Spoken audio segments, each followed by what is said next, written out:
আজকে যে বিষয়ে আমরা আলোচনা করব সেটা ইতিপূর্বে ঘোষণা করা হয়েছে। সেটা হচ্ছে পারিবারিক অশান্তি থেকে মুক্তির উপায়। ইসলাম পরিবারকে গুরুত্ব দিয়েছে, আর এই পরিবার এই জন্য গুরুত্বপূর্ণ কারণ মানব সভ্যতাকে টিকিয়ে রাখতে হলে, আল্লাহর যে উদ্দেশ্য মানব সৃষ্টির যে ইবাদত সেটাকে বাস্তবায়ন করতে হলে অবশ্যই ফ্যামিলির গুরুত্ব দিতে হবে। কারণ ফ্যামিলি একমাত্র ছোট বাচ্চাদেরকে নিয়ন্ত্রণ করা, তাদেরকে সঠিকভাবে প্রশিক্ষণ দিয়ে আল্লাহমুখী করে তোলার একটা মাধ্যম। এই কারণে আপনার বিবাহ শাদী এগুলোর গুরুত্ব ইসলামে গুরুত্ব সহকারে নিয়েছে। যদিও আপনার মিলন বা আপনার এরকম ব্যবস্থা পশুদের মধ্যেও রয়েছে, কিন্তু সেটার মহান লক্ষ্য নেই বটে। শরীয়ত সেই দিকে গুরুত্ব দেয়নি, গুরুত্ব দিয়েছে মানব সভ্যতাকে টিকিয়ে রাখার জন্য মানুষের মধ্যে যে ফ্যামিলির সিস্টেম সেটাকে। এই কারণে আল্লাহ শানুহু বিবাহের মৌলিক বিষয় ঠিক করেছে ধার্মিকতা চরিত্রকে, কারণ এটার উদ্দেশ্য মহৎ। এই কারণে এরকমভাবে ইসলাম বৈবাহিক জীবনের যখন কেউ আপনার চলে আসে তখন তাকে বলা হয়েছে যে নিজের স্ত্রীর সাথে যেন সদাচরণ করে, তাইলে ভিত্তিগুলো মজবুত। এরকম নিষেধ করা হয়েছে যেন একে অপরের প্রতি জুলুম না করে। এরকমভাবে বিশেষভাবে গুরুত্ব দেওয়া হয়েছে মাতা পিতার প্রতি, যেন আপনার বন্ধনটা শক্তিশালী হয়। এরকমভাবে সন্তানদেরকে সঠিকভাবে লালন পালনের প্রতি গুরুত্ব দেওয়া হয়েছে। তাহলে এই কয়েকটা বিষয়ের দিকে তাকালে আমরা বুঝতে পারি যে ইসলাম মুসলিম পরিবারকে বিশেষভাবে গুরুত্ব দিয়েছে, যেটার অন্য বিষয়ের প্রতি এত গুরুত্ব দেওয়া হয়নি। কিন্তু আমরা যখন বাস্তবের দিকে তাকিয়ে দেখব তখন দেখব যে আপনার বর্তমান যে সমাজ, সেই সমাজের মধ্যে যেই মুসলিম ফ্যামিলিগুলো রয়েছে সেগুলো ভঙ্গুর অবস্থায় রয়েছে। সেটা বুঝতে সহজ হয় আমাদেরকে, কারণ আমরা যে কোনো সময় টেলিফোন পাই তালাকের মাসালা, কি শুধু তালাক আর তালাক চলছে। এগুলো তো ভয়ঙ্কর অবস্থায় যখন চলে যায় তখন তালাকের ব্যাপার আসে। কিন্তু স্বাভাবিকভাবে অনেক আসে তালাক হওয়ার পথে, কিন্তু বাচ্চার চেহারার দিকে তাকিয়ে আসে, ঠিক না? এটা আমার দেশে সবচাইতে বেশি পাওয়া যায়, আরব দেশে এগুলো পাওয়া যায় না। কারণ আপনার যদি সত্যিকার অর্থে ফ্যামিলির মধ্যে ভালোবাসা না থাকে তাহলে এই সম্পর্ক টিকানোর কোনো মানে হয় না, বরং এটার কুপ্রভাব পড়ে বাচ্চাদের উপর। যদি দেখা যায় নিজের মাতা পিতার সম্পর্ক ভালো নয় তাইলে সে এইভাবেই প্রশিক্ষণ গ্রহণ করবে। মেয়ে হলে সে তার স্বামীর সাথে ওই রকম আচরণ করবে যেরকম মা তার পিতার সাথে আচরণ করে। এরকমভাবে যদি ছেলে হয় তাইলে সে তার স্ত্রীর সাথে ওই রকম আচরণ শিখে যাবে, যে এরকম দূরবর্তী সম্পর্ক, ভালোবাসা কঠিন না, এরকম একটা অবস্থার উপর সে বড় হয়ে উঠবে। তাইলে এটা যদিও দেখা যায় প্রাথমিক পর্যায়ে যে না ভালো, বাচ্চার চেহারার দিকে ফ্যামিলি টিকিয়ে রাখা, যদিও দেখা যায় যে সেটা একটা এমন পরিস্থিতি তৈরি হয়েছে যে সেইখানে মানে জাহান্নামের অবস্থা। হ্যাঁ, কিন্তু তারপরেও টিকে আছে কি জন্য? বাচ্চার চেহারার দিকে তাকিয়ে। এটা কখনো সঠিক নয়। এই কারণে আল্লাহ শানুহু ফ্যামিলির বন্ধনের ব্যাপারে বলেছিলেন যে মিন আয়াতিহি আন খালাকা লাকুম মিন আনফুসিকুম আজওয়াজা লিতাসকুনু ইলাইহা ওয়া জাআলা বাইনাকুম মাওয়াদ্দাতান ওয়া রাহমাহ ইন্না ফী যালিকা লাআয়াতিন লিকাওমিন ইয়াতাফাক্কারুন। আল্লাহ শানুহু বলেছেন যে আল্লাহর একটা বিশেষ নিদর্শন হচ্ছে যে তিনি তোমাদের মধ্য থেকে তোমাদের জোড়া সৃষ্টি করেছেন। এর উদ্দেশ্য কি? লিতাসকুনু ইলাইহা, যেন তোমাদের সেই স্ত্রীর কাছে গিয়ে মনের প্রশান্তি পাও। তাহলে উদ্দেশ্য কি? প্রশান্তি পাওয়া। কারণ একজন মানুষ পুরুষ হিসেবে দুনিয়া বিনির্মাণের দায়িত্ব পুরুষের উপর, নাকি মহিলাদের উপর? না, মহিলাদের উপর কখনো না। মহিলাদের জায়গা হয়েছে ঘর। আল্লাহ নিজে বলছেন ওয়াকরনা ফি বুয়ুতিকুন্না ওয়ালা তাবাররাজনা তাবাররুজাল জাহিলিয়াতিল উলা, যে মহিলাদের অবস্থানের জায়গা হচ্ছে ঘর, নিতান্ত প্রয়োজন ছাড়া বের হবে না। তাইলে বিশ্ব বিনির্মাণের দায়িত্ব কার? পুরুষের।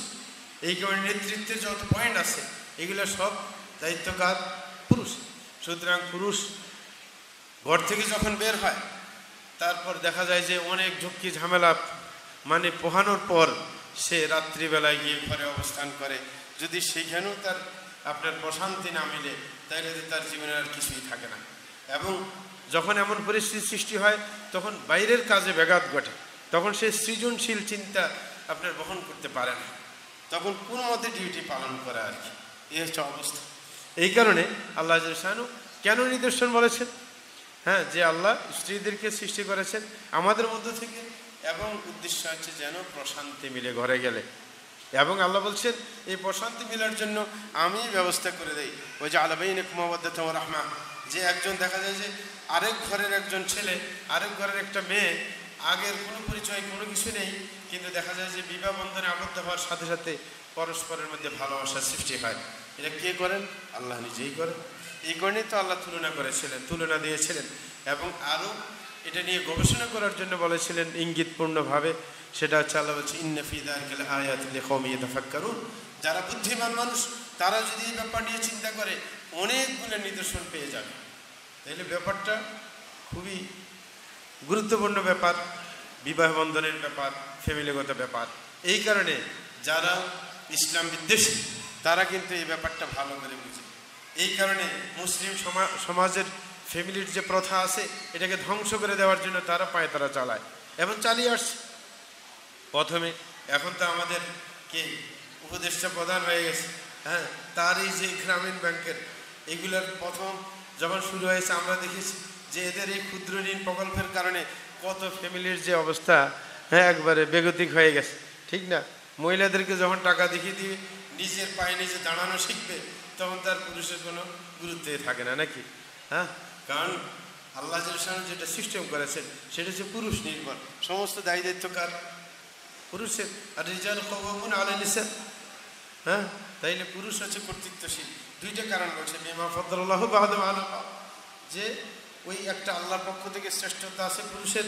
দ্বিতীয় নম্বর ওয়াবিমা আনফাকু মিন আমওয়ালিহিম, যে দ্বিতীয় হচ্ছে খরচ চালায় পুরুষ। এই জন্য যাই হোক, যেটা বলছিলাম, এই কারণে পাশ্চাত্যের লোকেরা বিশেষ করে এখন যখন আমাদের ডক্টর ইউনূস সাহেব যখন এখন দায়িত্বে এসেছেন, এখন দেখবেন আস্তে আস্তে আপনার আমেরিকার যে কুটচাল ফ্যামিলিকে ধ্বংস করার আরও পায়তারা বাড়বে, হ্যাঁ, এবং তাদের তৎপরতা, এনজিওদের তৎপরতা। এই কারণে দেখেন উপদেষ্টা পরিষদে অধিকাংশ হয়েছে এনজিও, হ্যাঁ, কারণ তাদের চাল এটাই, মুসলিম সমাজকে ধ্বংস করে দেওয়া গণতন্ত্রের নাম দিয়ে, হ্যাঁ। তো সুতরাং এটা হচ্ছে তারা বুঝে যে মুসলিম ফ্যামিলির যদি শক্তিশালী থাকে তাইলে ওই প্রজন্মকে ধ্বংস করা কঠিন। এই কারণে তারা ওটা নিয়েই কাজ করে বেশি, যে ফ্যামিলিকে কীভাবে ধ্বংস করে দেওয়া যায়, ঠিক না? এই কারণে আমাদের আলোচনা থাকবে যে এই যে আমাদের অশান্তি চলছে, আর অশান্তি যদি থাকে ফ্যামিলিগত, তাহলে আর সেইখান থেকে কোনো ভালো মানুষ গড়ে উঠবে না, ঠিক না? ওইখান থেকে সঠিক শিক্ষা নিয়ে, হ্যাঁ, মানে দুনিয়া বিনির্মাণের জন্য, ইসলাম প্রতিষ্ঠা করার জন্য, মুসলমানদের কল্যাণে কাজ করার সেই চেতনা নিয়ে মানুষ বেড়ে উঠবে না যদি ফ্যামিলি ধ্বংস হয়ে যায়।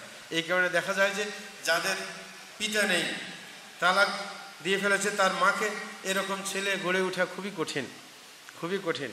এরা সঠিকভাবে বেড়ে উঠতে পারে না, শেষ পর্যন্ত এরা টোকাইতে রূপান্তরিত হয়, রাস্তাঘাটে ঘুরে বেড়ায় এবং সন্ত্রাসী কর্মকাণ্ডের সাথে জড়িয়ে পড়ে। এই কারণে ফ্যামিলিগত যে অশান্তি সেটার বিবরণ এখন আর দেওয়ার দরকার নেই, সবার কাছেই সুস্পষ্ট যে অনেক ফ্যামিলি এমন রয়েছে যে ভঙ্গুর অবস্থায় যে কোনো সময় ধাক্কা পড়লেই ভাঙে যাবে, নাকি না? এই অবস্থা, কঠিন অবস্থা।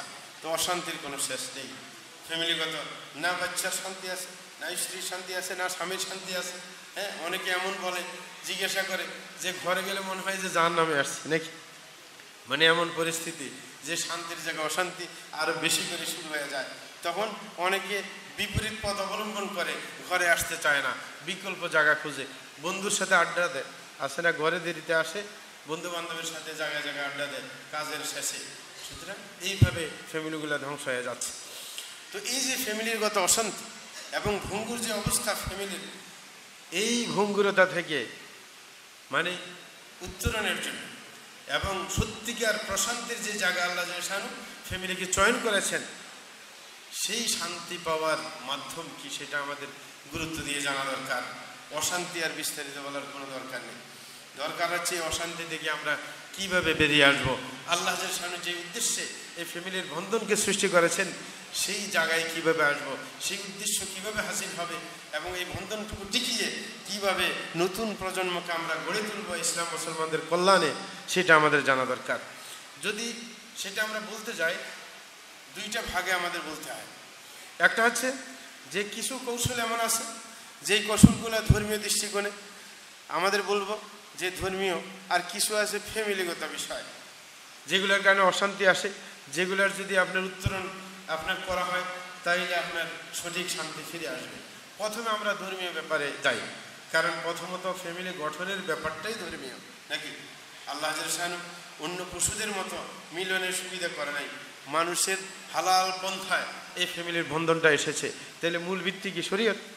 হ্যাঁ, সুতরাং এটা টিকে থাকতে হলে আপনার শরীয়তের ভিত্তিতে নিজের জীবন পরিচালনা করতে হবে, এছাড়া প্রশান্তি আসবে না।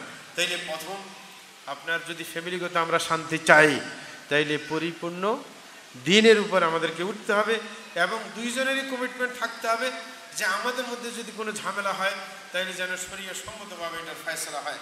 এবং আমরা যে চলারও একমাত্র পয়েন্ট হচ্ছে শরীয়তের ভিত্তিতে। এই কারণে বাসর রাতে যে চুক্তি হওয়া উচিত স্বামী স্ত্রীর, যে আমাদের চলার মূল কি কেন্দ্রবিন্দু হচ্ছে কি? কোরআন এবং সুন্নাহ। যে আমাদের চলার মূল ভিত্তি এটাই, কোরআন সুন্নাহ মাফিক আমরা চলব এবং যদি কোনো ঝামেলা ঘটে কোরআন সুন্নাহ মাফিক আমরা সেটা সমাধান করতে চাইব, তাইলে ব্যাপারটা সহজ হয়ে যায়। অনেকে আছে ঝামেলা পাকিয়ে শেষ পর্যন্ত আপনার মেম্বার চেয়ারম্যানের কাছে যায়, ফ্যামিলি ওটা টিকে না শেষ পর্যন্ত। আমরা অনেক সময় বিয়ে পড়াইতে যাই, যদি বিয়ে পড়ানোর সময় একটু নসিহা করার চেষ্টা করি যেন ফ্যামিলিটা টিকে, এরকম কিছু উপদেশ দেওয়ার চেষ্টা করি, কারণ সহ্য হয় না যে এখন এগুলো বলার টাইম। হ্যাঁ, তো বলি যে তালাক হইলে তখন তো দৌড়াইবে আমাদের কাছে। হ্যাঁ, তখন বলবে যে এখন কীভাবে টিকানো যায়। হ্যাঁ, কিন্তু এই আগে থেকে শুনার কোনো আপনার তাদের চেতনাই নেই। অথচ আরব দেশে আপনার গ্রীষ্মকালীন ছুটির টাইমে আপনার প্রশিক্ষণ দেওয়া হয়, মানে বিবাহ যারা করতে আগ্রহী তাদেরকে 3 দিনের প্রশিক্ষণ, ছেলে এবং মেয়েকে। যারা যুবক যুবতী বিবাহ করতে চায়, বিবাহ বসতে চায়, তাদেরকে 3 দিনের প্রশিক্ষণ দিয়ে কিভাবে জীবনযাপন করবে, যদি সমস্যা হয় কীভাবে সমাধান করবে, এই সবগুলোর অগ্রিম আইডিয়া দেওয়া হয়। এবং বিবাহের আসল উদ্দেশ্য কি? এখানে শুধু যৌন চাহিদা চরিতার্থ করার উদ্দেশ্য নয়, বরং এটার পিছনে মহান একটা লক্ষ্য আছে ইসলামের, সেটা হচ্ছে আল্লাহর ইবাদতকে বাস্তবায়িত করা দুনিয়ার মুখে, এবং সেই ইবাদত গুজার কিছু বান্দাকে সেখান থেকে বের করে আনা, প্রশিক্ষিত মানুষকে যে ইসলামের খেদমতে আসবে, মুসলমানদের খেদমতে আসবে, এটাই একমাত্র কি উদ্দেশ্য। সুতরাং ইসলামের ভিত্তিতেই ফ্যামিলিকে শান্তিময় করা যায়। ইসলামের অনুশাসনের বাইরে গেলে কখনো ফ্যামিলির শান্তি আসবে না। এই কারণে আল্লাহ কোরআন মাজিদের মধ্যে বলেন যে মান আমিলা সালিহান মিন যাকারিন আও উনসা ওয়া হুয়া মুমিন ফালানুহইয়ান্নাহু হায়াতান তাইয়্যিবাহ ওয়া লানাজজিয়ান্নাহুম আজরাহুম বিআহসানি মা কানু ইয়ামালুন। আল্লাহ বলেছেন যে যারা নেক আমল করবে, পুরুষ মহিলা যে কেউ হোক, ঈমানের সাথে, তাহলে তাকে আমরা পবিত্র জীবন দেব। আল্লাহ পবিত্র জীবনের ওয়াদা করেছেন কিসের ভিত্তিতে? আপনার নেক আমলের ভিত্তিতে। ঈমান নিয়ে যদি কেউ নেক আমল চর্চা করে তাইলে আল্লাহ তাকে পবিত্র জীবন দেবেন।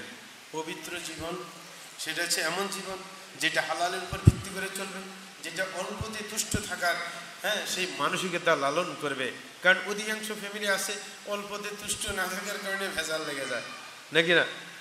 ঝামেলা। তো এই যে পবিত্র যে জীবন, সেটা ওই ভিত্তিতে আসবে যে হালালের ভিত্তিতে। যেইভাবে সাহাবায়ে কেরামের স্ত্রীরা সাহাবায়ে কেরামকে ঘর থেকে বের হওয়ার সময় সকালবেলা বলে দিতেন যে কখনো তোমরা হচ্ছে আমাদের দায়িত্বশীল, ঘর থেকে বের হবে, কামাই করবে, কিন্তু তোমরা কি কামাই করো সেটা তো জানি না। এই কারণে ওয়াদাবদ্ধ যে আমরা না খেয়ে মরতে রাজি, কিন্তু একটা হারাম টাকাও যেন আমাদের পেটে না ঢুকে। কিন্তু বর্তমান যুগে দেখা যায় যে মহিলার প্রথম কথা, আগে বুঝো নাই, আগে জমা করো নাই, দুনিয়া সম্পর্কে আইডিয়া ছিল না, এখন বিয়ে করেছো, 2 পায়ের জায়গায় 4 পায়ে হয়েছে, এখন কি অস্থির হয়ে কামাইতে হবে। এই কারণে আমরা যখন সৌদি আরবে থাকতাম, দেখা যায় অবিবাহিত অবস্থায় দাওয়া সেন্টারে অনেক ছেলে পেলে আসে ধর্মকর্ম শিখে, যখন বিয়ে করে এলাকা থেকে আসে রাস্তাঘাটে দেখলে দূরে সরে যায়, জানে যে ওইখানে গেলে হালালের কথা বলবে। এখন তো হালাল হারাম চিন্তা করার কোনো সুযোগ নেই। কি বউ বলে দিছে এখন হালাল হারামের দরকার নেই, আগের টাকা কামাই করো, তারপরে দেখা যাবে। কি এক হুজুরকে পাইলাম আমি সৌদি আরবে, সে কেশিয়ার বানাই দেওয়া হয়েছে, আলেম মানুষ, এক পিসাবের জামাই। তো এখন আমার এলাকায় ছিল, তো আলেম দেখে কেশিয়ার বানাই দেওয়া হয়েছে। এই বেচারা প্রত্যেক দিন এক ঘন্টা টাইম যে মুরাকেব আর কি পরিদর্শক, মানে সুপার মার্কেটের, সে যখন বিরতিতে যায়, খানা খাইতে যায়, তখন সে প্রত্যেক দিন 500 রিয়াল করে চুরি করে। মানে 500 রিয়াল আস্তে করে নিয়ে রেখে দেয় ওই যে খাটের নিচে, তার জাজিমের নিচে 500 রিয়াল রেখে দেয়। কিছুদিন পরে যখন অনেকগুলো হয় তখন ড্রাফট করে দেশে পাঠায়। তো এরকম করতে করতে একদিন কি হলো, হঠাৎ করে এক বছর ওই যে রুম পরিষ্কার করে আবার হ্যাঁ হিসাব আছে কে কোন দিন পরিষ্কার করবে। তো এক ভাইয়ের দায়িত্ব পড়ছে রুম পরিষ্কার করার। সে যখন ওর খাটের নিচে পরিষ্কার করতে গেছে, ওর মানে জাজেন্দ্রটি একটু নাড়া দিছে, দেয় যে নিচে 500 রিয়ালের নোট পড়ে গেছে। এখন ওর নিজের মধ্যে চিন্তা আসলো যে 500 রিয়াল কোথায় দিয়ে বাইরেছে। যখন এটা উঠেছে দেখা যায় সব 500 রিয়াল, মানে এরকম কি একটার উপর একটা ভাঁজ করে রাখা আছে। তখন সে মালিককে কল দিল যে এত 500 রিয়াল কোথায় থেকে আসছে। হ্যাঁ, তখন তার চালাক মানুষ আছে, সে সবগুলো ডাক করছে ওর ভাইয়ের নামে, ওর কি স্ত্রীর অ্যাকাউন্টে, মানে এর নামে করে নেই, তাইলে তো ধরা পড়বে। যদি পাঠাইতো এর অ্যাকাউন্টে নিজের নামে পাঠাইতো আরব দেশ থেকে, তাইলে না একটা ডকুমেন্টস পাওয়া যেত তার বিরুদ্ধে কেস করার। এখন তার সুযোগ নেই, পাঠাইছে ওর ভাইয়ে, ওর ভাই ওর স্ত্রীর অ্যাকাউন্টে পাঠাইছে, ধরার কোনো সুযোগ নেই। শেষ পর্যন্ত ওর মালিক কী করবে, ওই জায়গা থেকে সরাই দিয়েছে। তারপরে কিছুদিন পরে আর থাকে না, চলে আসছে। তো আমি করলাম কি, তাকে একান্তে জিজ্ঞাসা করলাম যে আপনি আলেম মানুষ, আমরাও আলেম মানুষ, এখন পুরো এলাকায় সবাই বলা বলি করছে যে একজন আলেম সে চুরি করছে, ঠিক না? তাহলে এটা লজ্জার বিষয় না, এটা করলেন কেন? আপনি কি হালাল হারাম জানেন না? আপনি যে একজন প্রসিদ্ধ পীর সাহেবের জামাই, আপনি এটা করলেন কেন? কয় যে আমি এটা করছি, টাকা জমাই দিছি, আমি একটা কমপ্লেক্স করবো, মসজিদ মাদ্রাসা কমপ্লেক্স করবে, তারপরে ওইখানে ব্যয় করবে, কয় সবের কাজ হবে। ঠিক, মানে শয়তানি বুদ্ধি আর কি, হালাল হারামের কোনো চিন্তা নাই। হ্যাঁ, এই অবস্থা, ঠিক আছে। যাই হোক, যেটা বলতেছিলাম, তাইলে প্রথম শান্তি আসতে হইলে কোরআন সুন্নাহর ভিত্তিতে নিজেদেরকে পরিচালনা করতে হবে। এই কারণে সুফিয়ান সৌরি রাহিমাহুল্লাহ বলেন, আসলিহ সারিরাতাকা ইউসলিহুল্লাহু আলানিয়াতাক ওয়া আসলিহ ফিমা বাইনাকা ওয়া বাইনাল্লাহ ইউসলিহুল্লাহু ফিমা বাইনাকা ওয়া বাইনান নাস ওয়া আমাল লিআখিরাতিকা ইয়াকফিকা আল্লাহু আমরা দুনিয়াকা ওয়া বি'আ দুনিয়াকা বিআখিরাতিকা তারবাহুমা জামিআ ওয়া লা তাবি' আখিরাতাকা বিদুনিয়াকা ফাতাখসারহুমা জামিআ। তিনি বলেছেন সুফিয়ান সৌরি রাহিমাহুল্লাহ যে তোমার ভিতরকে আগে ঠিক করে নাও, তাইলে আল্লাহ জাল্লাহু তোমার উপরকে ঠিক করে দেবেন। আর তুমি তোমার মাঝে আল্লাহর মাঝে যে সম্পর্ক সেটাকে বিশুদ্ধ করে নাও, তাইলে তোমার মাঝে মানুষের মাঝে যে সম্পর্ক সেটা আল্লাহ ঠিক করার ব্যবস্থা করে দেবেন। এবং বলছেন যে ওয়া আমাল লিআখিরাতিক, যে তুমি আখিরাতের জন্য কাজ করো, তাইলে আল্লাহ জাল্লাহু তোমার দুনিয়ার ব্যাপার নিয়ে আর চিন্তা করতে দিবেন না, ওটার ব্যবস্থা আল্লাহই করবেন। এবং বলছেন ওয়া বি'আ দুনিয়াকা বিআখিরাতিক তারবাহুমা জামিআ, তোমার দুনিয়াকে আখিরাতের জন্য বিক্রি করে দাও, আখিরাতের বিনিময়ে দুনিয়াকে বিক্রি করো, তাইলে তুমি উভয় দিকে লাভবান হবে, দুনিয়াতেও লাভবান আখিরাতেও লাভবান। কিন্তু ওয়ালা তাবি' আখিরাতাকা বিদুনিয়া, বলে যে কখনো তোমার আখিরাতকে দুনিয়ার বিপরীতে বিক্রি করতে যাবে না, তাইলে দুই কুলি হারিয়ে বসবে, কোনোটাই সফলতা আসবে না। তাইলে আমাদের ফ্যামিলির ভিত্তি যেন কি হয়, কোরআন সুন্নাহ হয়। যারা বিয়ে এখনো করেন নাই, যেন বাসর রাত্রে থেকেই চুক্তি হয় যে কোরআন সুন্নাহর ভিত্তিতে আমাদের পথ চলা, এবং যদি কোনো দিন কোনো ঝামেলা আসে কোরআন সুন্নাহর ভিত্তিতে আমাদের কি আপনার কি বিচ্ছেদ হবে, এটাই আমাদের কমিটমেন্ট হতে হবে। কারণ বাসর রাত্রের কথা পুরুষের মনে না থাকলেও মহিলার মনে থাকে, কারণ মেয়েদের জীবনে এটা খুবই গুরুত্বপূর্ণ। হ্যাঁ, এদের মনে থাকে, আমরা অনেকে ভুলে গেছি, কিন্তু মহিলাদের মনে থাকে। তাইলে প্রথমেই চুক্তি যেন এটা হয় নাকি, যে আমাদের চলার ভিত্তি হচ্ছে কোরআন এবং সুন্নাহ। যাই হোক, দ্বিতীয় নম্বর যে কাজ করলে ফ্যামিলিতে শান্তি আসবে সেটা হচ্ছে কোরআন তেলাওয়াত করা। উভয়, আগের যুগে এরকম সিস্টেম ছিল, আমরা ছোটোকালে দেখছিলাম যে প্রত্যেক ঘরে ঘরে মা বোনেরা সকালবেলায় ফজরের সালাত আদায় করে কোরআন তেলাওয়াত করে তারপরে বাইরে হইতো কাজের জন্য, নাস্তা বানানোর জন্য। হ্যাঁ, এখন এগুলোর কোনো সিস্টেম নেই, কোরআন তেলাওয়াত নেই, অনেকে কোরআনই পড়তে পারে না। এই কোরআন তেলাওয়াতকে প্রতিষ্ঠিত করতে হবে প্রত্যেকের ঘরে ঘরে, তাইলে বরকত আসবে। আল্লাহ জাল্লাহু বলেছেন কিতাবান আনজালনাহু ইলাইকা মুবারাক, বলে যে আল্লাহ জাল্লাহু বলেন, আল্লাহ জাল্লাহু কোরআন নাজিল করেছে আপনার উপর, কোরআনটা হচ্ছে বরকতময়। কি কোরআনটা কি বরকতময়। তাইলে যদি সকালে প্রত্যেকে কোরআন তেলাওয়াত করে ঘরের সবাই, তাইলে বরকত ঘরে নাজিল হবে। আর বরকত আসলে প্রশান্তি আসবে নাকি আসবে? অবশ্যই আসবে। সুতরাং দ্বিতীয় কাজ এটা। এই কারণে শেখুল ইসলাম ইবনে তাইমিয়া রাহমাতুল্লাহি আলাইহি বলেন, মা রাআইতু শাইআন ইউগাদ্দিল আকলা ওয়ার রূহা ওয়া ইয়াহফাযুল জিসমা ওয়া ইয়াদমানু সাআদা আকসার মিন ইদামাতিন নাযরি ফি কিতাবিল্লাহি আযজা ওয়া জাল্লা। তিনি বলেছেন, এমন কোনো জিনিস আমি দুনিয়াতে দেখি নাই যেটা মানুষের মেধাকে, আপনার মেধার খোরাকের কাজ করে এবং রুহের খোরাকের কাজ করে, শরীরকে রক্ষা করে এবং মানুষের সৌভাগ্যকে নিয়ে আসে কোরআন মাজিদ তেলাওয়াত করা ছাড়া। কোরআন মাজিদ এমন জিনিস যেটা আপনার সকল কি খাদ্যের ব্যবস্থা করবে, রুহের খাদ্য, শরীরের আপনার রক্ষার খাদ্য, সব কিছু কাজ হবে একসাথে। তৃতীয় নম্বর যেটা করণীয় সেটা হচ্ছে, যদি প্রশান্তি নিয়ে আসতে হয় প্রশান্তি কামনাও করতে হবে। কিন্তু আমাদের দেশে প্রশান্তি নিজে চায় না, কি হুজুরের কাছে যায় দোয়া চাওয়ার জন্য, যে হুজুর দোয়া করেন, হুজুরের কি কাম আছে এর জন্য দোয়া করেন, মুখে মুখে বলে দেবে ঠিক আছে আল্লাহ তোমার ঠিক রাখুক নাকি, কিন্তু সেটার মধ্যে তো আকুতি নাই নাকি না, দোয়া করার কিছু তো আদব আছে নাকি না, তো তার আকুতি নেই, তার ওই ব্যথাও নাই, অন্তরের মধ্যে জ্বালাও নাই, এমনি মুখে বলে দিছে। কিন্তু নিজ থেকে দোয়া করতে হবে সেই অনুপ্রেরণা নিয়ে, আল্লাহর উপর আস্থা নিয়ে। এই জন্য তৃতীয় নম্বর যেটা করণীয়, প্রশান্তি নিয়ে আসতে হলে দোয়া করতে হবে যেন আল্লাহ সেই মধ্যে শান্তি নিয়ে আসে। আর দোয়া করতে হলে প্রথমে আদব হচ্ছে যে আপনি দোয়া করবেন এই কঠিন বিশ্বাস নিয়ে যে আল্লাহ অবশ্যই কবুল করবেন নাকি না, মনে যেন আপনার এরকম দৃঢ় বিশ্বাস থাকে, মানে যদি লাগিয়ে যায় এরকম যেন না হয়, কঠিন চেতনা নিয়ে যে আল্লাহ আমার স্রষ্টা, আল্লাহ আমাকে সৃষ্টি করেছেন, সুতরাং আমার সমস্যার সমাধান তিনিই করবেন নাকি না।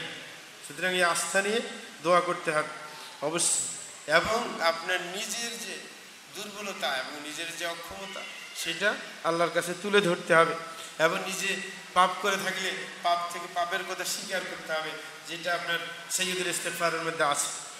এরকমভাবে কেবলমুখী হয় বিনয়ের সাথে, এবং বিশেষ করে নিজের খাদ্য পানীয় পোশাক যত ভোগের জিনিস আছে এইগুলো হালালভাবে কি ভোগ করে তারপরে হাত উঠাইতে হবে আল্লাহর কাছে। দেখা যায় একজনে দোয়া করে, বারবার দোয়া করে, কিন্তু তার খাদ্য ঠিক নাই, তার পানীয় ঠিক নাই, তার কি ভোগের যত পণ্য আছে একটাও ঠিক নাই, তাই এটা কীভাবে আল্লাহ কবুল করেন?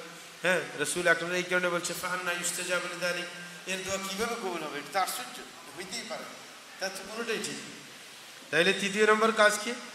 ঘরে প্রশান্তি আনার জন্য দোয়া করতে হবে আল্লাহর কাছে, এবং দোয়ার সঠিক সময় আছে, যে সময় দোয়া কবুল হয়।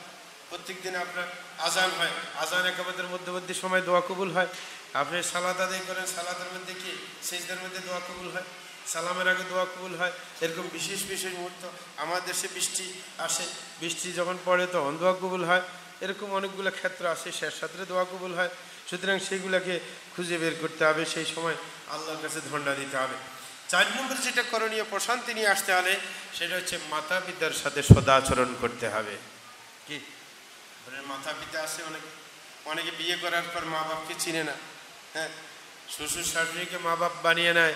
বলছে আমার বারবার এই কথা বললে স্মরণে আসে, আমাদের এক ছাত্র বরিশালের, সে আমাদের সাথে পড়তো ইউনিভার্সিটিতে মদিনাতে। এয়ারপোর্টে আসলে মানে তার শ্বশুর আসে ইস্তেকবাল করতো, শ্বশুর শাশুড়ি এত সুন্দর করে আব্বু বলে ডাক দিত। আমরা কয়েক বছর মনে করছিলাম তার বাপ মা, পরে একদিন খবর পাইলাম যে এটা শ্বশুর শাশুড়ি। বাপ মার খবর নেই, বস মানে সুবিধার জন্য মানে আরো বেশি করে রাখে নাকি, বেশি করে রাখে সুবিধার জন্য। যাই হোক, তাইলে মাতা পিতার সাথে সদাচরণ করতে হবে। অনেকে মনে করে শরীয়তে একটা ব্যাপার আছে, স্ত্রী নিজের শ্বশুর শাশুড়ির খেদমত করতে বাধ্য না, ঠিকই আছে, কিন্তু আমি আপনি ছাড় দেব। আমি বলবো আমার ভালোবাসা পাইতে হলে আমার মাতা পিতার প্রতি খেয়াল রাখবে, নাকি যদি আমি কাজের মেয়ে নিয়ে আসি তাইলে আরেক ফাসাদ সৃষ্টি হবে নাকি না। ওই যে হঠাৎ এক ঘটনা, 1 বছরে সৌদি আরব থাকে, তো বিয়ে করছে, বউ কাজ করে না, কয় যে কাজের মেয়ে লাগবে, তো কাজের মেয়ে সব কাজ করে। একদিন উঠে বেচারা দেখছে যে বেচারি কোনো কাজ করে না, তো বললো যে এই শুনো কথা, বলে যে আমার কাজ তো সবই হয়ে যায়, একটা কাজে না বাকি আছে, সেটা যদি আমি ওর সাথে সারিয়ে ফেলি তাহলে তো তোমার দরকার হয় না কি। তখন পরের দিনে কাজের মেয়েকে বাগাই দিস, বলে যে তো মতলব খারাপ হয়ে গেছে। তাহলে সুতরাং নিজের ফ্যামিলিকে রক্ষা করতে হলে নিজের কাজ নিজের হাতে সুন্দরভাবে করতে হবে, তাইলে আর কাজের মেয়ের দরকার হবে না, ফাসাদ সৃষ্টি হবে না, আপনার ফ্যামিলিতে অশান্তি আসবে না, নাকি না। তাইলে মাতা পিতার খেদমত করতে আপনি বাধ্য নন ঠিকই, কিন্তু আপনি অবশ্যই নিজের স্ত্রীকে বলবেন যে আমার খেদমত কম করো, তারপরে আমার মাতা পিতার খেদমত করো, এই জন্য তোমাকে আমি পুরস্কৃত করব, তোমাকে ওইরকম সম্মান দেখাবো, নাকি না। তাইলে আমি আমার ভালোবাসা সঠিকভাবে পাইবে, তখন অবশ্যই করবে, এটাই স্বাভাবিক। কিন্তু অনেকে আছে এইগুলো না, বাধ্য না, তাই বলে দুরাচার করে, এইভাবে পরের কি সময়টা এইভাবে আসবে, নিজে খবর রাখবে না, পরে নিজের সন্তান এইভাবে আসবে। আর আমি একবার একজনকে বুদ্ধি দিলাম, এ বলে যে কোনোভাবেই আমি আমার স্ত্রীকে বুঝাইতে পারতেছিলাম যে আমার মাতা পিতার খেদমত করে না।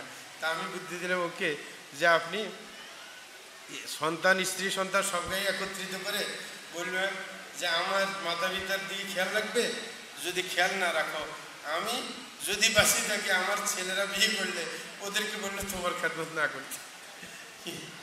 কথা কি বুঝে আসছে? পরে সোজা হয়ে গেছে যে আমি যদি বাঁচি থাকি এবং এখন থেকে ওসিয়ত করে যাচ্ছি আমার সন্তানদেরকে যে বিয়ে করলে যেন তাদের স্ত্রীরা যেন তোমার খেদমত না করে, কারণ তুমি আমার মা খেদমত করতে চাও না, তাহলে এমনি সোজা হয়ে যাবে নাকি না? হ্যাঁ, যাই হোক, তো বলতেছিলাম মাতা পিতার সাথে সদাচরণ। আরেকটা, এগুলো কিন্তু অবহেলিত আমাদের দেশে, নিজের রক্ত সম্পর্কীয় যেই লোকেরা আছে তাদের প্রতি সদাচরণ করা। অনেকে আছে এগুলোর প্রতি গুরুত্ব নাই। রাসূল আকরাম বলেন, মান সাররাহু আন ইউবসাতা লাহু ফি রিজকিহি ওয়া ইউনসা লাহু ফি আথারিহি ফালিয়াসিল রাহিমাহ। বলে যে যার মনে চায় যে তার রিজিকে প্রশস্তি আসবে, বেশি রিজিক পাবে এবং তার সুনাম ছড়িয়ে পড়বে, তাইলে সে যেন নিজের রক্তের সম্পর্কে মানুষের সাথে সম্পর্ক বজায় রাখে, তাইলে আপনার উন্নতি হবে। রক্তের সম্পর্কীয় লোকের সাথে সম্পর্ক বজায় রাখলে। কিন্তু দেখা যায় বিয়ের পরে ভাইয়ের সাথে সম্পর্ক নাই, বোনের সাথে সম্পর্ক নাই, অন্যান্যদের সাথে যাদের সাথে রক্তের সম্পর্ক তাদের সাথে সম্পর্ক নাই, যাদের সাথে রক্তের সম্পর্ক নাই তাদের সাথে ঘনিষ্ঠতা। এই হচ্ছে অবস্থা আর কি। এই কারণে এই ব্যাপারগুলোর প্রতি গুরুত্ব দিতে হবে। সময় বেশি পাওয়া যাবে না, এই কারণে মানে মৌলিক কথাগুলো বলে শেষ করছি। দ্বিতীয়, আপনার ফ্যামিলিগত শান্তি নিয়ে আসতে হলে ফ্যামিলি সংক্রান্ত কিছু নিয়ম আছে, সেগুলো মানে চলতে হবে। সেগুলো মানে চললে দেখবেন শান্তি এমনি ফিরে আসবে। 1 নম্বর, যে এখনো বিয়ে করে নাই, শান্তি নিয়ে আসতে হলে বিয়ে করার সময় যেন হুঁশ থাকে। একবারে বেহুশ হই সুন্দরী একটা খুঁজে এনে পরে বিপদ ঘটাইবে নাকি, সুন্দরীর দিকে সবার চোখ পড়বে, তাহলে এটাকে নিয়ন্ত্রণ করাও মুশকিল হয়ে যাবে নাকি? হ্যাঁ, কারণ এতে আগে একটু প্রশিক্ষণ দিয়ে রাখছি।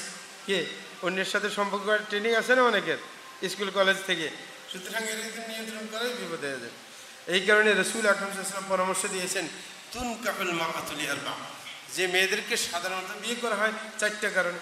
1 নম্বরে লিমালিহা, সম্পদের কারণে, ওয়ালি হাসাবিহা, বংশমর্যাদার কারণে, ওয়ালি জামালিহা, সৌন্দর্যের কারণে, ওয়ালি দীনিহা, ধার্মিকতার কারণে।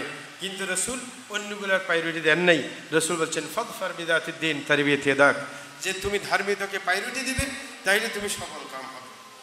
ধার্মিকতা যদি থাকে এর সাথে অন্যটা থাকলেও ভেজাল হবে না, কারণ যদি ধার্মিক মহিলা সুন্দরীও হয় তাহলে সমস্যা নাই। হ্যাঁ, এক কবি মানে সুন্দর ছিল না, তার বউ কিন্তু লম্বা চোড়া সুন্দর, খাটো অসুন্দর। তখন তার বন্ধু একটা চোখে পড়ছে, সে চাইতেছে পরকীয়া করার জন্য। এখন তার বউকে যে বুদ্ধি দেয়, কয় যে তুমি এর কাছে থাকো কীভাবে, এর কাছে মানুষ থাকে, তুমি এত সুন্দরী, তোমাকে যদি আমি পাইতাম তাইলে তোমার একবার ঘরে চেয়ারের মধ্যে বসায় রাখতাম, কে কোনো কাজ করতে হয়তো না, খুব আরামে থাকতে। তখন বলে যে এত ফার্ম দেওয়া লাগবে না, আমি ওকে বিয়ে করছি যে এটার পিছনে কারণ আছে। একটা যে হয়তো আমি কি করলাম, হয়তো এমন হয়েছে যে আমি কোনো অপরাধ করছি আল্লাহর কাছে, এই কারণে আল্লাহ আমার উপর নারাজ হয়ে একে ধরাই দিয়েছে আমাকে, অথবা সে কোনো ভালো কাজ করছে যার কারণে আল্লাহ খুশি আমাকে ধরাই দিয়েছে। তাইলে ধর্মী বুঝ থাকার কারণে না ওর সন্দেহ পড়ে নাই, নাইলে তো এই কথা বললেই লাভ দিয়ে ওর সাথে উঠে চলে যেত যে সন্দেহের জায়গা খুঁজে পাইছি নাকি। হ্যাঁ, ধার্মিকতার কারণে সে ওটাকে আর গুরুত্ব দেয় নাই। প্রিয় ভাইরা, যেটা বলছিলাম, আরেকটা হচ্ছে এখনো কেউ বলতে পারে যে আমার চয়নটা তো ভালো হয় নাই, এখন কি আমি ওকে বাদ দিয়ে নতুন করে চিন্তা করব? না, চয়নে ভুল হইলেও দুইজনে চিন্তা করেন যে আমাদের তো শান্তির প্রয়োজন, আমাদের ফ্যামিলি থেকে নতুন প্রজন্ম আসবে যারা দিনের খাদেম হবে, তারা দুনিয়াতে ইসলামের প্রচার করবে, সুতরাং আমাদেরকে ঠিক হয়ে যেতে হবে। যদি আমরা আদর্শ না হই, আমাদের সন্তান কীভাবে আদর্শবান হবে? তাইলে ওই চুক্তিভিত্তিতে নিজকে শুধরিয়ে নেওয়ার চেষ্টা করতে হবে। আর যদি একবারে না পারা যায় আর কি, শেষ পর্যন্ত তো আপনার সুযোগ আছেই। 2 নম্বর যে কাজ, সেটা হচ্ছে ফ্যামিলিকে অনেকে ভালোবাসে, অনেকে গ্রাম্য মানুষ হওয়ার কারণে ভালোবাসার প্রকাশ ঘটায় না। এই কারণে দূরের কেউ যদি ফোন করে বলে আমি তোমাকে অনেক ভালোবাসি, তখন ওর মানে মন পাগল হয়ে যায়, কই যে আমার স্বামী তো কোনোদিন এই কথা বললো না। আরেকজন থেকে এই ভালোবাসার আওয়াজ শুনলে ভালো লাগে, তখন পরকীয়া জড়িয়ে যায়। এই কারণে প্রত্যেক পুরুষ অবশ্যই সে যে স্ত্রীকে ভালোবাসে এটার জানান বারবার দিতে হবে। যে আসলে সত্যিকার যে ভালোবাসে এটার জানান দিতে হবে। দ্বিতীয় নম্বর যেটা, সেটা হচ্ছে ভুলচুক হয়ে গেলে না দেখার ভান করতে হবে। অনেকে আছে ঘরের মধ্যে ঢুকি, এটা এমন হইল কা, ওটা এমন হইল কা, এটা এমন হইল কা, বেচারি তো কাজ করতে করতে শেষ, এত সামাল দিবে কিভাবে? সুতরাং ভুলচুক হইবে, তোমাকে দেখতে কয় কি, একটু না দেখার ভান করতে হবে। আর পরের কাজ হচ্ছে কি, আপনার বারবার কি প্রশংসা করতে হবে। কোনো ভালো কাজ দেখলে প্রশংসার কারণে ভালো কাজের প্রতি উৎসাহ জন্মে। যদি দেখা যায় একটা ভালো কাজ করছে, তখন তাকে উৎসাহিত করতে হবে, দোয়া করে দিতে হবে যে আল্লাহ তোমাকে আরও নেক হায়াত দান করুক, হ্যাঁ, আরও নেককার বানাক, জান্নাতি বানাক তোমাকে, এরকম উৎসাহ দিতে হবে। দোয়া করে দিলে তার উৎসাহ আসবে। ঠিক এরকমভাবে আরেকটা কাজ যেটা করতে হবে, সেটা হচ্ছে মাঝে মাঝে ঘরোয়া আলাপের ব্যবস্থা করতে হবে। এটা আমার দেশে নাই, আরব দেশে অনেকে করে ঘরোয়া আলাপ, শুধু খানার সময় না, ভিন্ন একটা টাইম নিয়ে, যদি এক সপ্তাহে একবার হয় তারপরও খারাপ, যে ফ্যামিলির বাচ্চা কাচ্চা নিয়ে স্ত্রীকে নিয়ে বসে আলাপ বসাইবে, কার কি দুঃখ সুখের কথা গেলে শুনবে, ফ্যামিলি আরও কীভাবে সুন্দর আদর্শ ফ্যামিলি গঠন করা যায় প্রত্যেকের মন্তব্য শোনার চেষ্টা করবে। এইভাবে করলে প্রত্যেকের সৃজনশীল চেতনা আপনার ফুটে উঠবে এবং প্রত্যেকে এই কাজের মধ্যে কি ভূমিকা রাখতে চেষ্টা করবে।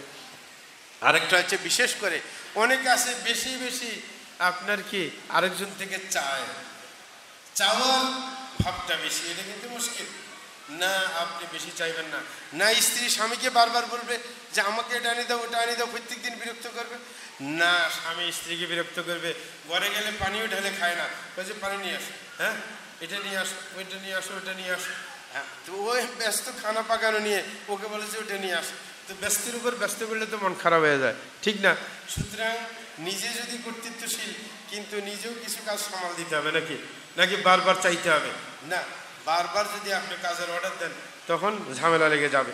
এই কারণে রাসূলের আদর্শ ছিল, হযরত আয়েশা থেকে বর্ণিত, তিনি বলছেন যে কানা ইয়াকুন ফি মিহনাতি আহলে, বলে যে রাসূল আকরাম সাল্লাল্লাহু আলাইহি ওয়াসাল্লাম কখনো ঘরের কাজ করতেন, কিন্তু আবার ধর্মের খবর রাখতেন। ফাইদা হাদরাতিস সালাত খারাজা ইলাইহা, অনেকে আছে আপনার বউয়ের একটু সহযোগিতা করতে গিয়ে নামাজের খবর নাই, নাকি না?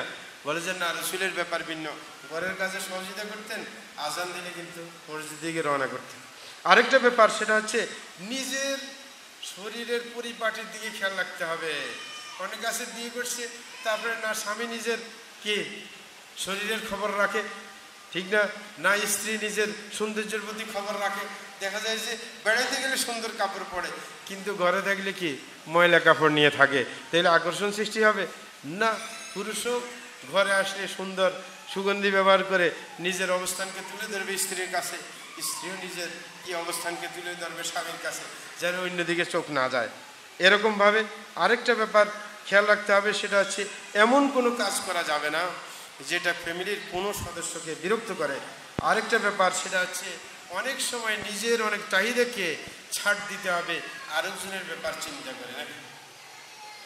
অনেকে আছে যারা বিদেশে, যাদের স্বামী থাকে, বিদেশে চলে যায় ছেলে সন্তান নিয়ে 6 মাসের জন্য, 1 বছরের জন্য, বাচ্চার প্রতি খেয়াল রাখে না। 1 বছর পরে এই বাচ্চাকে আর ক্লাসিক্যাল সিস্টেমে নিয়ে আসা যাবে? অনেক ফ্যামিলি ধ্বংস হয়ে গেছে। 1 বছর যদি বাচ্চা পড়া থেকে দূরে থাকে, ওই বাচ্চাকে শেষ পর্যন্ত আর পড়ামুখী করা যায় না, অসম্ভব। অনেকে দেখা যায় যে নিজেদের কি সুবিধার জন্য বাইরে গেছে, পরে ছেলে ধ্বংস হয়ে গেছে। না, আরেকজনের সুবিধার কথা চিন্তা করে নিজের চাহিদাকে নিয়ন্ত্রণ করতে হবে, সেটা করা উচিত। আরেকটা যেটা করণীয়, সেটা হচ্ছে যে নিজেদের মাতা পিতাকে সুখী করে রাখতে হবে, তাহলে সেটার প্রভাব নিজের ফ্যামিলির মধ্যেও পড়বে। আপনার মাতা পিতাকে যদি সবসময় হাসি খুশি রাখেন, ভালো রাখেন, তাহলে এটা শিখে আপনার বাচ্চা শিখবে যে কীভাবে আচরণ করতে হয় মাতা পিতার সাথে, তাইলে এইভাবে সুখ সমৃদ্ধি আসবে। আপনার মাতা পিতা যদি ফ্যামিলির গুরুত্বপূর্ণ সদস্য হয়, অনেক কাজ তারাই করে দিবে বিনা আপনার কি পারিশ্রমিকে। অনেকে আছে না, নিজের ঘরের অন্য লোক দিয়ে বাজার করতে অনেক টাইম লাগে না, নিজের বাচ্চা সামলাইতে মানুষ লাগে না, তাইলে নিজের মাতা পিতার সাথে যদি সম্পর্ক থাকে, ঘরে থাকে, তাইলে অবশ্যই আপনার কি অনেক কাজ হয়ে যাবে, ফ্যামিলির বন্ধনটাও শক্তিশালী হবে। এরকমভাবে আরেকটা ব্যাপার, সেটা হচ্ছে কখনো নিজে একক সিদ্ধান্ত নিতে যাবে না ফ্যামিলির ব্যাপারে। অনেক আছে নিজের কর্তৃত্ব না, আমাকে কর্তৃত্বশীল বানানো হয়েছে, সুতরাং কারোর কোনো কথার তোয়াক্কা নাই। না, ফ্যামিলির কিছু কথা শুনতে হবে, যৌক্তিক হলে সেটা গ্রহণ করার চেষ্টা করতে হবে।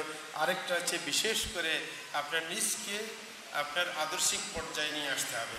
নিজের আদর্শ ঠিক নাই, তাইলে ফ্যামিলিতে কীভাবে আদর্শ সৃষ্টি হবে? সেটা কখনো হবে না। আরেকটা বলে শেষ করছি, সময়ও শেষ। সেটা হচ্ছে যে আপনার মাঝে মাঝে এদিক সেদিক বাইরে যেতে হবে, যেন প্রেক্ষাপটের পরিবর্তন হয়, কিন্তু অবশ্যই এটার জন্য ভালো প্লেস খুঁজবে, যেন কি পর্দার সাথে আপনার কোথাও বের হওয়ার প্লেস ঠিক করা হয়, তাইলে অবস্থার কি পরিবর্তন আসবে ইনশাআল্লাহ। এই জাতীয় আরও অনেক পরামর্শ আছে, সময় সংক্ষিপ্ততার কারণে এখানে শেষ করলাম। আল্লাহর কাছে দোয়া করছে আল্লাহ যেন যতটুকু শুনেছি সেটার উপর আমল করার জন্য আল্লাহ আমাকে আপনাদেরকে সবাইকে তৌফিক দান করেন, এবং যেন মুসলিম ফ্যামিলিগুলোকে আল্লাহ যেন শান্তির নীড় হিসেবে আপনার আল্লাহ কি রক্ষা করেন, সেটাই আল্লাহর কাছে কামনা। ওয়া সাল্লাল্লাহু আলা নবিয়িনা মুহাম্মদ ওয়া আলা আলিহি ওয়া সাহবিহি আজমাইন।